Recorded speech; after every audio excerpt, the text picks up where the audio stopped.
Just as applying the law of perspective to the horizon tells us that our Earth is indeed flat, the same principle applies to the setting of our sun. The scientist liars of our world tell us that the sun is 109 times more massive than the Earth, and that it is 93 million miles away. They state that the split between day and night is because the Earth is rotating, and that when we see the sun set we are witnessing the rotation and our arrival into the dark phase of the spin, which is a time frame called night and when our moon becomes visible. Much like the proposed curvy nature of our world and the theory of gravity, this is complete nonsense.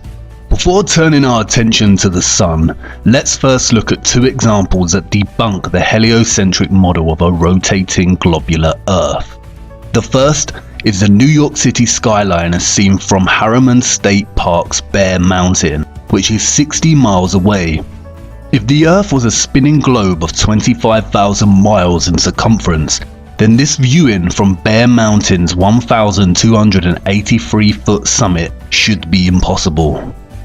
If we take Pythagorean theorem, which determines the distance to the horizon being 1.23 times the square root of the height in feet, then this skyline should be invisible behind 170 feet of curved Earth. It should actually be beneath the horizon. Similarly, when ships pass the ocean's horizon, they should technically be vanishing over the curve of the Earth. A strong camera lens, however, proves this to be false. Ships do not vanish over the curve of the Earth, but vanish beyond our limits of perspective.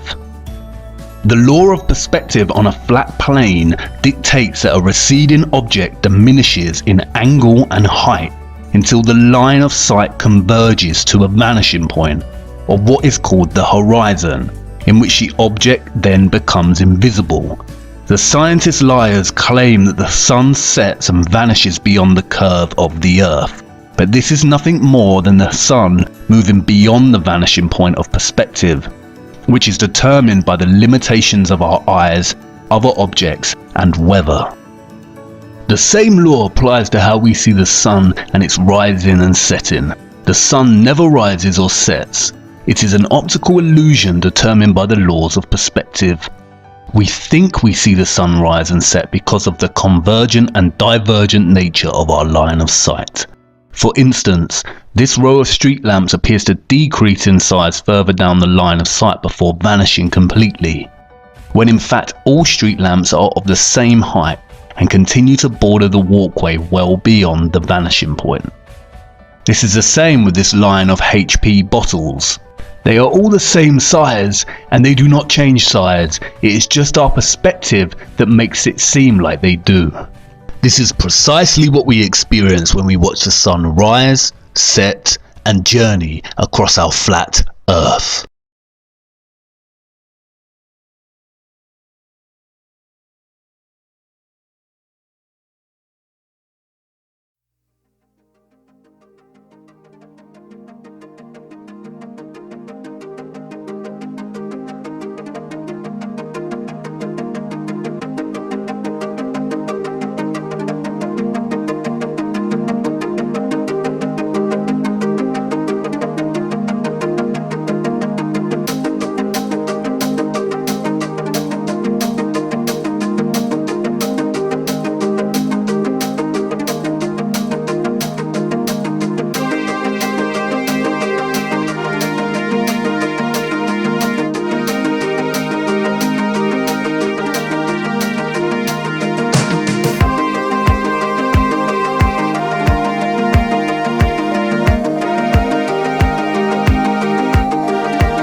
NASA and many other lying magicians tell us our sun is 93 million miles from the Earth and 109 times larger than the Earth. However, amateur balloon footage taken from the clouds prove that the sun is not 93 million miles away or bigger than the Earth. What the footage shows is a locally illuminating sun cast in a localized hotspot over the Earth. If it were millions of miles away, this local hotspot would not be possible. Furthermore, if the sun was not a local luminary, then we would not experience crepuscular sun rays. The angle of the sun rays that we see when light breaks through the clouds would not be possible, and we have thousands upon thousands of photographic and empirical evidence of the sunlight behaving this way. If the sun were 93 million miles away, then its light should form a straight beam and not be displayed in angled rays. If the sun is so far away, then why does it grow so much with just a small rise in altitude on Earth? At 93 million miles away, this rise in altitude should be negligible or non-existent. The change in size suggests a locally illuminating sun that is not an inconceivable 93 million miles away, but is actually relatively close to Earth, journeying just above the clouds. And it is not 109 times larger than the Earth, but actually a lot smaller than the Earth. Our first-hand experience of the sun and the moon is that they are nigh on equal in size and circular shapes that journey similar circular paths over our flat, stationary plane. The scientist magicians make up these complicated theories of perfect spherical bodies of rock and gigantic balls of hot plasma that come with incomprehensible distances and calculations that bamboozle us. Anyone can use their common sense to discern that the sun and moon are of similar size, and the moon is not a ball of rock. And they just start making stuff up. Yeah. Like that Neil Armstrong guy. Have you seen him on the talk shows? Neil Armstrong, you mean the first man to walk on the moon? Talk about a fish story. Yeah. Man, and they're buying it. Oh, yeah.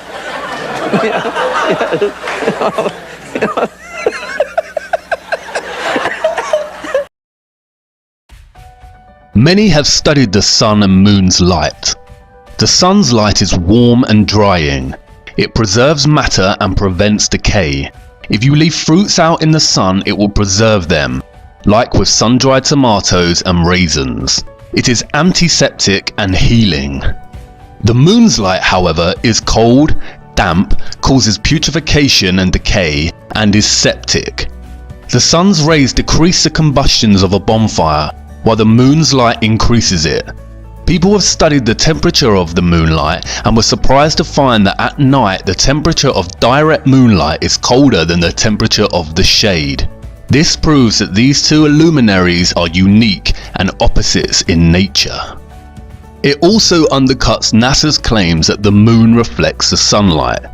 If that were the case, then the moonlight should have a degree of residual warmth to it and not be colder than the shade at nighttime.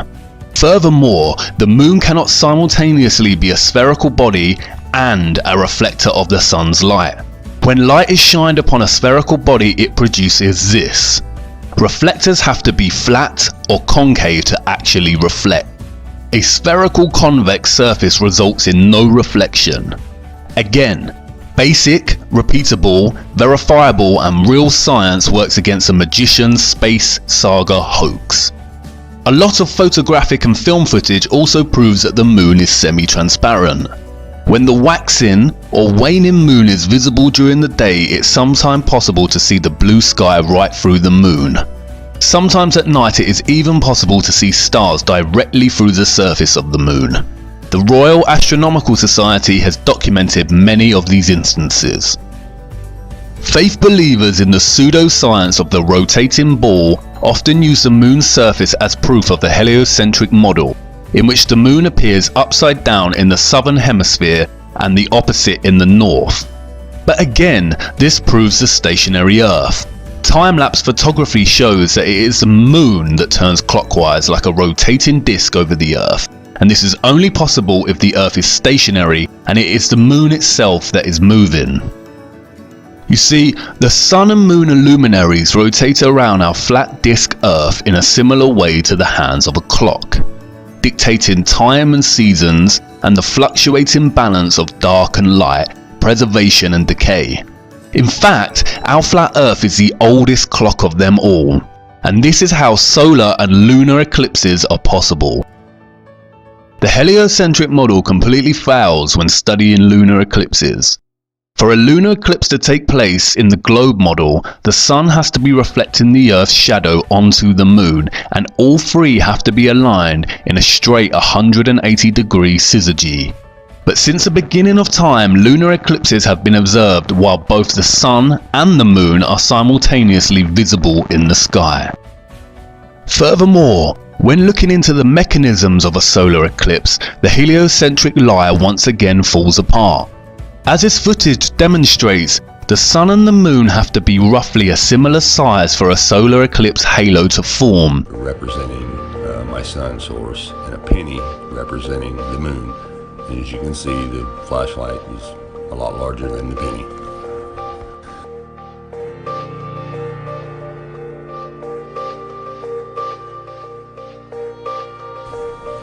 Okay, now let's place the sun 93 million miles out into space like this.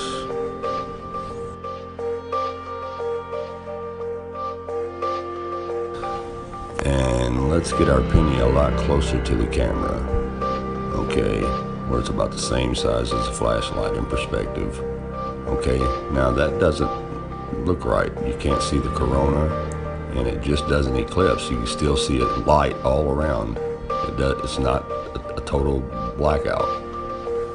Okay, now I have a side light on the side of this flashlight that just so happens to be the exact same size in diameter as the penny, which is perfect for our next test because the sun and the moon are the same size on a flat Earth.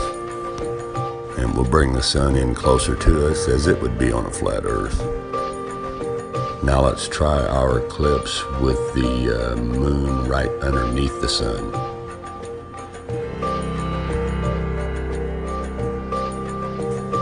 And wow, there's the corona. If the sun was 400 times bigger than the moon, then its light would devour the moon and we would not witness the halo, or corona. If the Earth was a rotating ball heated by a sun that is a distance of 93 million miles away, it would be impossible to have a boiling hot summer on a continent like Africa, but a few thousand miles away, absolutely freezing conditions in Antarctica, which experiences no heat from the sun. As Eric Dubay states, if the heat has traveled 93 million miles to the Sahara Desert, then it is absurd to think that it could not travel another 4,000 miles to Antarctica. This is a difference of 0.0004%. If the Earth was a globe, then the Arctic and Antarctic polar regions should share similar conditions due to their comparable latitude. However, this is not the case. Antarctica is the coldest place on Earth with an average yearly temperature of -57 degrees and a record low of -135.8 degrees. The average annual temperature of the North Pole, by contrast, is a mild 4 degrees. The northern Arctic enjoys mild warm summers and survivable winters. The Antarctic is so cold and harsh, the ice never melts. This would be impossible on a globular Earth rotating on its axis. Eric Dubay also points out that Iceland, at 65 degrees north latitude, is home to 870 species of native plants and an abundance of animal life. At the South Pole, by contrast, as Captain Cook wrote, "Not a tree was to be seen. The lands which lie to the south are doomed by nature to perpetual frigidness, never to feel the warmth of the sun's rays, whose horrible and savage aspect I have not words to describe. Even marine life is sparse in certain tracts of vast extent, and the sea bird is seldom observed flying over such lonely wastes. The contrast between the limits of organic life in Arctic and Antarctic zones is very remarkable and significant." The sun's yearly motion from tropic to tropic, solstice to solstice, is what determines the length of the days and nights and the appearance of seasons. This is why regions on the equator experience almost annual summer conditions, and the north and south latitudes experience more defined seasons with winters. The sun and moon do not just journey our flat earth in one large circle, but rather a series of circles, or what is better understood as a conical coil spring-like motion, which dictates the change in season and the length of the days. That is why it is possible to see a midnight sun in the Arctic, and time-lapse footage of this shows that the sun does not set but circles the pole. The scientist priests lie and say this is due to the poles on either end of the spherical globe, and that Antarctica also experiences a midnight sun. But we have no amateur footage of this, as no one is permitted to explore the region. And all official footage is highly suspect as either photoshopped or manipulated. Furthermore, if there was such a phenomenon in the Antarctic, then why does nothing grow there? NASA claims that the Earth is spinning at 1,000 miles per hour around its central axis, travelling at 67,000 miles per hour around the Sun, and spiralling at 500,000 miles per hour around the Milky Way, while the entire galaxy is travelling at 670 million miles per hour through the universe. If this was the case, then the North Pole star, or what is known as Polaris, should not remain a constant in the night sky. It always remains perfectly situated above the North Pole, despite all this motion and journeying. The word planet originates from the ancient Greek planetes, which translates to wandering or to wander. And the Greeks were correct. It is the stars above that are moving, not us on our flat stationary Earth.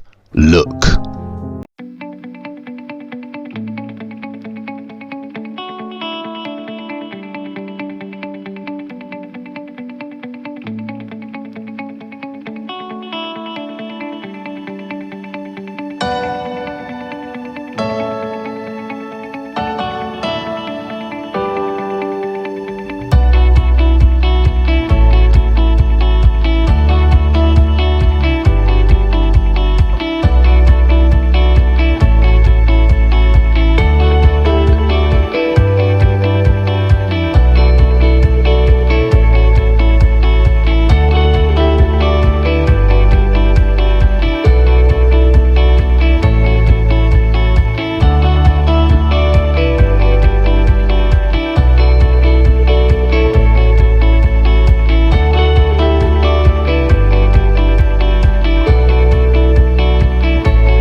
As you can see, Polaris remains a fixed constant in the middle, and all the other stars turn perfect circles around it.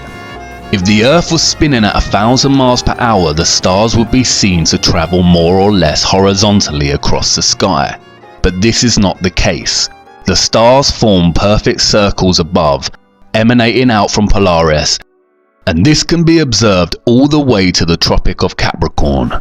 The reason Polaris never moves is because the North Pole is the centre of our flat and stationary Earth, just like depicted in Gleason's map and the United Nations logo. So what are the stars above our heads? And if NASA is lying about the nature of our Earth, Sun and Moon, does that mean that space and the universe are also fake and not what we think they are? The short answer is yes, space as we know it is a hoax. Our flat stationary plane does not look like this sitting in space. We will look at what the stars are and the possible real space that our flat Earth resides in. But first we must venture deeper into a different rabbit hole. We have come a long way, but we have only really scratched the surface. This next rabbit hole is deep and dark, but it is necessary. And I promise you this, on the other side lies a comprehension of things so incredible in nature you would not have thought them even possible. Follow me now to part 5, as it is time to understand the why of the lie.